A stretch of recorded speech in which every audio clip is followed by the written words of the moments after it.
Madalas ka bang nare-restrict dahil sa kakapalo mo? Baka dahil mali yung engagement mo. Ngayon ay bibigyan kita ng dalawang uri ng engagement. Ang bad engagement at yung good engagement. Tara! At ngayon ay magpapakita ako ng isang sample ng bad engagement. Ito, tignan nyo yung video. Account ko yan, ginawa kong sample. Tignan nyo yung ginagawa niya. React lang siya ng react. Hindi niya pinapanood yung mga video. Bakit ka magre-react sa isang video or content na hindi mo naman napanood?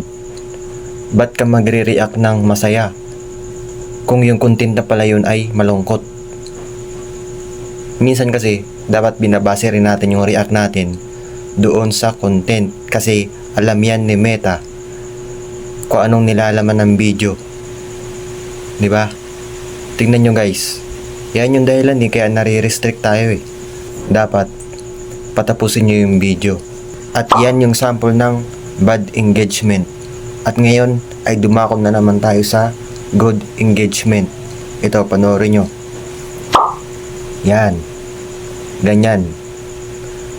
Dapat pinapanood mo. Tinatapos mo yung video bago ka mag-react. Kung malungkot ba yan o masaya. Kung galit ka. Kung nagulat ka. Or kung may edad ka na dapat like lang yan eh. Di ba yung mga may edad na like lang? Joke lang. So yan ha, panoorin niya. Ganyan yung tamang engagement para di kayo ma-restrict. Di ba? Yan. Okay na? Masaya na kayo? Dapat tinatapos niyo yung video guys. Para di kayo nare-restrict. At yan yung pinagkaiba ng good engagement sa bad engagement. At kung yung ginagawa mo ay puro bad engagement, yan yung dahilan kaya ka nare-restrict palagi. Hindi mo sinusunod si Meta, matigas yung ulo mo. Huwag mong tigasan yung ulo mo, ha? Baguhin mo na yung ugali mo. Kung ayaw mong panoorin yung video, huwag mo lang i-click, huwag ka na mag-react. Okay?